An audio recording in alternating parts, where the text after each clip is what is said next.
Salut les amis, aujourd'hui vous êtes avec DJ Arnaud sur Kalukera en nous. Regardez-moi ça. Avec un nom aussi compliqué, ça ne pouvait être qu'un Sony. Aujourd'hui je vous présente le Sony WH-CH720N. Sony nous présente ce casque Bluetooth comme le meilleur casque Bluetooth du marché en milieu de gamme. Est-ce que c'est vrai? Eh bien, je vais vous donner mon avis et voir si au moins il est le meilleur en termes de rapport qualité-prix. Tout de suite son prix, puisqu'on parle de qualité-prix, 99 €. 99 € pour ce casque. Il y a une petite inflation de 20 € par rapport à l'ancien modèle. L'ancien modèle que vous avez ici, le WH-CH710N, que je vous avais présenté il y a 1 an et demi. Si vous voulez un comparatif, dites-moi ça dans les commentaires. Les évolutions, le son, on fera un test complet. Là, on va survoler, comme d'habitude, les bases, que vous sachiez un petit peu où vous dirigez. Alors tout de suite, l'unboxing du 720N. Bien sûr, je ne me suis pas spoilé. Vous avez vu, comme d'habitude, c'est scellé. Je vais prendre l'instrument de mort et on va couper ça ensemble. Alors, comme je ne me suis pas spoilé, je sais toujours pas comment ça fonctionne. Voilà, j'ai coupé ça. Et là, on ouvre. Voilà, ouverture. Belle boîte, très sobre. Comment ça s'ouvre? La languette ici, on appuie et on tire vers le haut d'après ce que je vois. Ok. Et quand j'ouvre ça, qu'est-ce que j'ai à l'intérieur? J'ai ça. À l'intérieur, le casque dans un tissu de très mauvaise qualité. Vous savez, c'est le même genre de truc qu'on met pour les chaussures quand vous recevez une boîte à chaussures. Ça, j'aime pas du tout. Alors oui, encore un disclaimer. Pas de mallette de transport. Ça devient récurrent au niveau moyenne gamme parce qu'on est dans la gamme moyenne. Et bien voilà, pas de mallette de transport. À l'intérieur de la boîte, je mets pour l'instant de côté notre casque. On va en parler plus tard. À l'intérieur dans la boîte, le câble de recharge USB-C, USB-B. Le câble mini jack si vous voulez écouter en filaire votre son. La garantie, le manuel d'utilisation, tout est là. On referme ça. Et tout de suite, comme je pensais et qu'effectivement, il n'y avait pas de mallette de transport, eh ben, je me suis pris une mallette de transport. Si vous voulez, vous me demandez, je vous mets le lien dans les commentaires. 16,99 €. Oui, c'est un budget, mais quand vous voulez une boîte de transport, c'est une mallette de transport spécifique pour le casque. Vraiment spécifique. Elle est adaptée parfaitement. Au moment de donner mon verdict, je vais me demander plusieurs choses. Est-ce qu'il y a du bon son? Est-ce que le design est joli? Est-ce qu'il est confortable? Est-ce que la qualité y est pour que ce casque puisse avoir une certaine durabilité? Est-ce que l'autonomie est bonne? Quelles sont les options? Et est-ce qu'elles valent le coup? On va se poser toutes ces questions-là pour savoir si effectivement ce casque vaut ses 99 €. On revient dans 28 heures. Vous savez déjà. Ouh.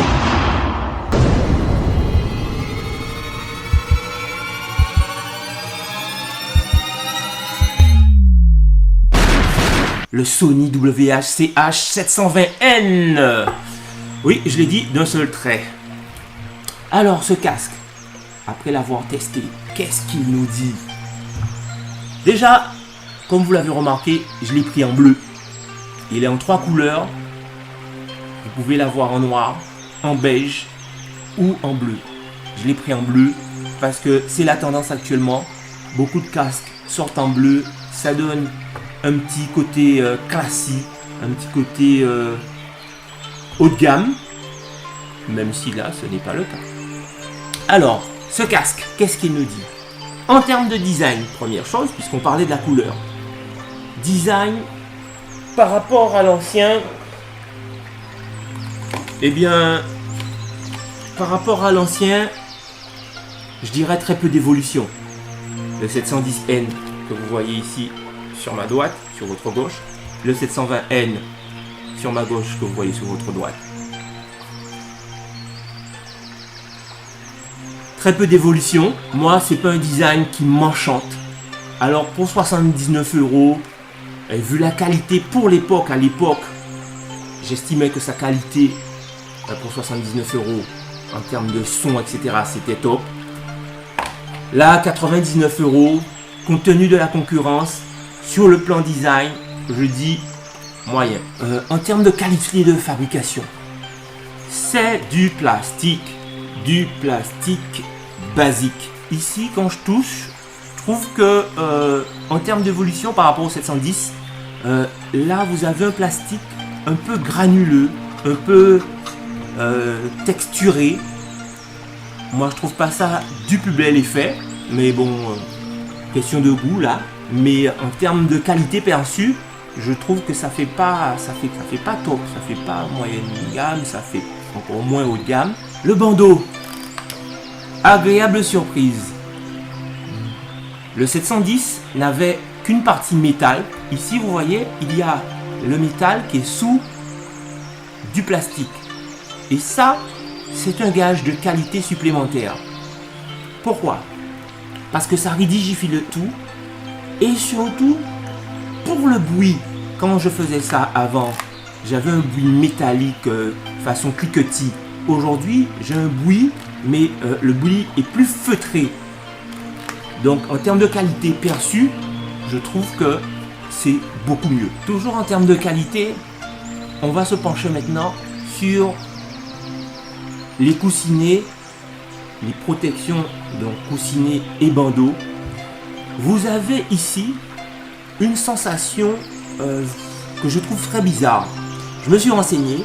Il semblerait que ça soit du cuir vegan. Je trouve pas ça hyper quali. Par contre, c'est bien rembourré. Ça nous amène au confort, au point confort, puisque le rembourrage en question permet que vous n'ayez pas mal à la tête, que vous ayez un certain confort dans la durée quand vous avez ce casque sur la tête, que je vais passer immédiatement.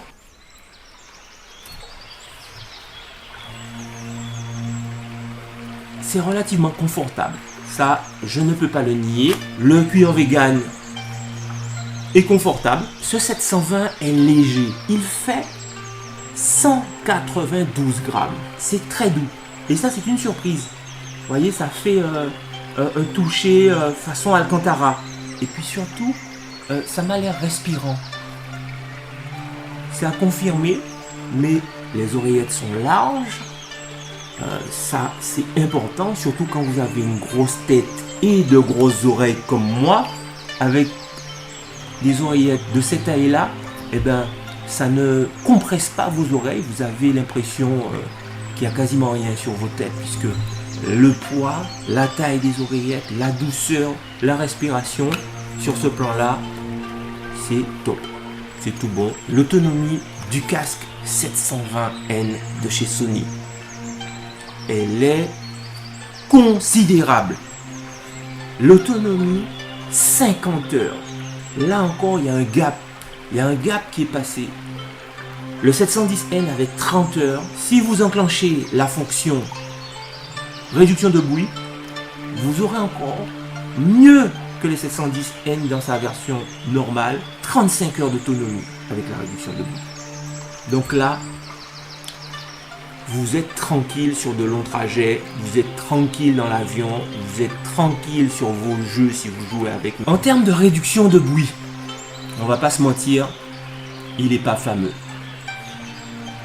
Quand je l'ai posé sur mon oreille, en termes de réduction passive, je me suis dit bon, c'est pareil que le 710N, c'est pas mal. C'est pas là qu'on attend ce casque-là. Petite nouveauté, parce qu'il y en a pas mal quand même sur ce casque.